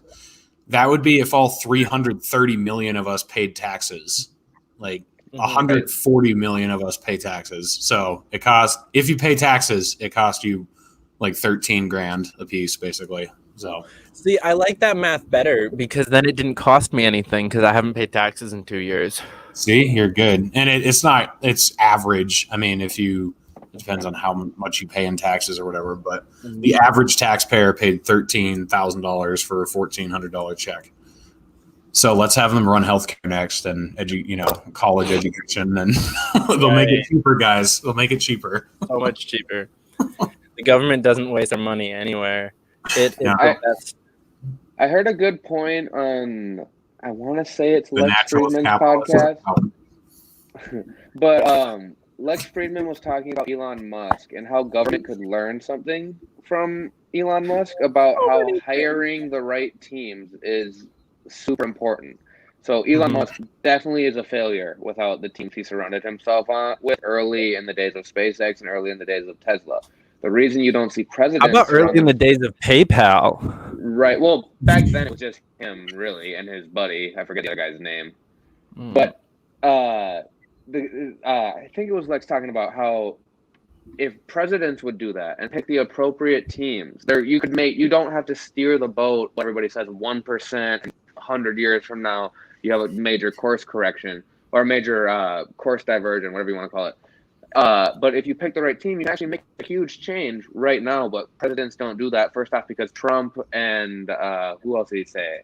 I forget. There was one other president who they just didn't know the right people to hire because they're not from politics. But then if you're from politics, you're incentivized through primaries to pick people that have already worked on cabinets. And so I think there's something to be said for that. Yeah, it's one of the things that I respected Trump for on a couple of his choices. He made like 2 or 3 cabinet choices that I was kind of like, all right. And I loved his pick of Betsy DeVos because it launched into a conversation nationally about why we should abolish the federal Department of Education. There was a bunch of people talking about that. There was a bill written and sitting on the House floor to abolish the Department of Education. So I'm very thankful for Trump for that. I wish that would have happened, but people are pussies. 100,000. I love it when left-wingers start making libertarian cases because they're just so deranged by what's going on. Have you guys seen Tim Pool the last couple of days? Yeah, He's full libo, dude. He's full libo. Dude, I kept like tweeting out like hashtag Tim Pill because he was just going off on everything. He's like, abolish the IRS, abolish government, abolish Congress. I was like, dude. Okay, but looking a little deeper into that, so I don't know if you watch his actual podcast, but he said in his podcast he's been doing those sort of tweets so that he can never be framed by the mainstream media. So he'll say all this stuff like abolish the Federal Reserve, abolish the education system, whatever. And he's saying all these things, kind of like how Michael Malice is the master of trolling. Whatever he tweets, he pulls out of you what you want to say and what you believe, and he's not really saying what he believes. That's what Tim Pool is alleging he's trying to do. So he's cancelable. I mean, I agree with a lot of his positions. So to me, it's just like, or I agree with all the tweets. So to me, it's just like, yeah, keep it coming. But I don't know how much of that he's actually supporting. You know what I mean? Either way, it's fun to see. Also, can we talk about a bunch of right-wingers getting woken up to how fucked up the U.S. military is this week? Thank you, Tucker Carlson. Just I need shout out pregnant there. women flight suits before I need the best pilot in the cockpit. So, you know. I'm worried because now if there's a war, like I could get drafted. I don't want this gender. Oh. Stacia, the non-feminist, like anti-gender equality. I don't want it. Take it back. I mean, This is great. I've seen this great meme, and I'm gonna get canceled for this, but I don't care. It's this dead person on the floor, and it's like their soul rising out of them or whatever, and the caption says, a woman's feminism leaving the body once it's time to shovel the driveway." Oh, I've seen that meme. Yeah. Pretty fucking accurate. Growing up with two sisters and two brothers, I can confirm that meme is accurate. Actually, I can't necessarily confirm that because I don't think I've ever lived with an actual feminist in a place where we had to shovel the driveway. My older sister was like a hardcore feminist for a couple of years. We watched. Have you seen Man of Steel, like the newer Superman movie from like 4 or more than that, like 6 or 7 years ago? We watched it in the basement at our house, and she ran upstairs like super angry. Or like, why'd she leave? And she was like stomping her. This was when she was like 22 or something like that. And then we were asking her like, so what's the big deal? And she just gave us this whole litany of issues with that movie and how, you know, it wasn't empowering women enough or whatever. Like, it's a Superman movie. Like, Superman is the name of the movie. You know, like, I mean, Wonder Woman's coming out soon. We can go watch that if you want. It was just kind of funny. She lost her shit over it, though. So we lived through it. But then the feminism would leave the body when it was time to shovel the driveway. That was pretty.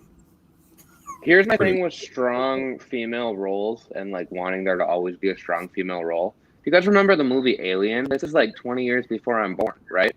The hero of that movie is one badass fucking chick. Sigourney Weaver. She's a fucking badass. And nobody. Terminator. Right. Nobody's making this case. Nobody's making this case. Oh, there needs to be a stronger woman role. It's like, no, you write a good character, you cast it right. It doesn't matter the gender. I mean, Alien is a classic. Like, everybody knows that movie, besides Stacia, apparently. But like, that's how I feel about strong women roles. Like, give me Scarlet or the Black Widow, you know, in Iron Man 2. She's a badass, dude. I left that theater, 14-year-old Griffin, just so crazy in love with Scarlett Johansson. You have no idea.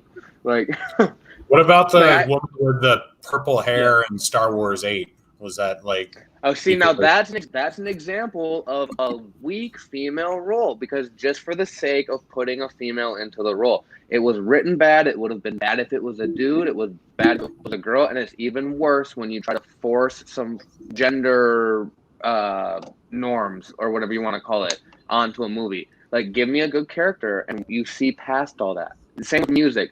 When I hear good music, the first thing that comes to my mind is not, oh, is this guy a guy or a girl? Is he black or is he white? I just hear the music and I'm like, I like this. This is good. And then you just, you know, fall into their world from there. Same thing should go with movies and all of Hollywood.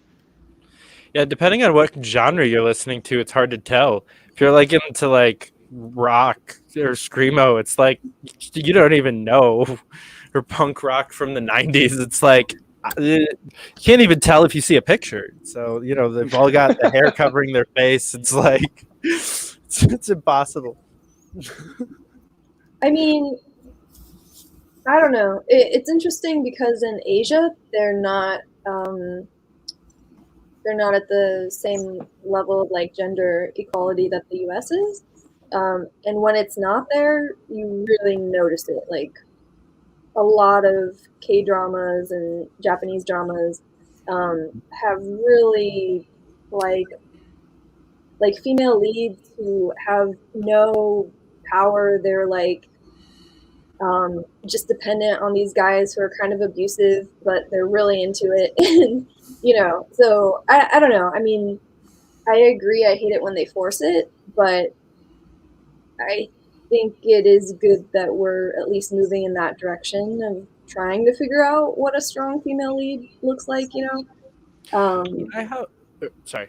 Were you? Oh, yeah, no, that's it. What I have a problem with is when you're not allowed to criticize a shitty female lead because it makes you a misogynist. That's when it crosses the line of feminism and it being like toxic to society, because we like have to celebrate these strong female roles because yay for feminism. But if it's a shitty movie, it's a shitty movie. Yeah. Wonder Woman 1983 sucked. I haven't seen that one yet. I really want to see it. I was so disappointed because I loved the first one, strong female role, and then they got woke, went broke. What movie is this? Wonder Woman 1983 or whatever it is, the newest one. Oh, I saw the new Terminator, and it was absolutely terrible. Yeah. And to get back to Stage's point, like I agree, breaking down these the woman's dependent on the male lead, and woman always needs to be saved by said dude to get out of the situation. That's fucked. I agree, and I also think it's fucked that over sexualizing women, in movies. I think that's terrible too. But I think the same I feel about Speech. The way you get rid of that is you have better movies with better characters, with better roles. Like same with Speech. Bad speech is defeated by better speech every time. We're running out of ideas for movies, though. True. Like, when's the last time a good story came out? Wolf of Wall I Street. don't really want movies anymore. Wall-E. That's good. That was what, 2013? Soul. If you haven't seen I Soul, love that movie. Did you say Holes? Soul, but Holes is good too. Oh, okay. I haven't seen this whole. Soul is the newest. I don't subscribe to Disney Plus anymore, but if you were to subscribe to Disney Plus, it is fantastic about like life and the meaning of life and the afterlife and making every moment worth it while you're here. And typical Pixar fashion too. It's done really well and it's not cheesy. Speaking of good things on Disney Plus, Hamilton also exists. Yeah, I want to watch it. I've just been boycotting Disney Plus accidentally for too many years that I There you go. preemptively boycotting. Are you talking Hamilton Morris's Pharmacopoeia?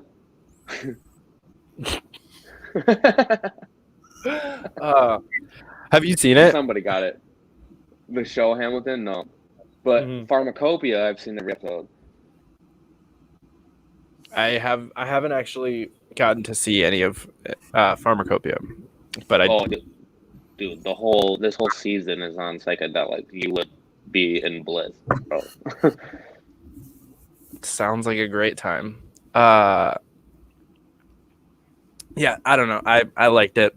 It's not politically great. Like as a libertarian, it like glorifies one of the worst people to exist in our founding, but the worst politically in our founding. I still will stand by that Adams was the worst founding father. Hamilton all the way. I'm out of my depth here. Hamilton didn't imprison reporters for writing articles that spoke ill of him. Adams did that. Like central, I didn't create it, but he was a big proponent of like central banking and fiat currencies and everything that's destroyed our country. That was misguided economics, not like actual malice. That's why that's why I put Adams above him. But Adams I feel too strong who was against slavery. What'd you say? Adams was the only one who was against slavery, right? No, Hamilton was a strong abolitionist. He was? Hamilton? From the get-go. Hamilton was a Caribbean immigrant who moved to New York City when he was like 19, and was an avid abolitionist from moment he Wow. actually, while he was still in the Caribbean, he wrote essays against slavery, and then did so while he worked for Washington, and then continued to the whole rest of his life. Oh, well, I guess he gets a couple points then. I didn't realize that. Yeah, I'll give him. Weirdly enough, Jefferson also a very loud abolitionist, even though he owned slaves. Own slaves. Yes. Nice. That's a really interesting topic, but I don't know if we want to go down that rabbit hole because Jefferson's opinions on slavery are interesting. But yeah, probably not tonight. Yeah. Some other time. When we talk about anarchy, I really want to talk Yeah. about that. Yeah. Can I take a potty break?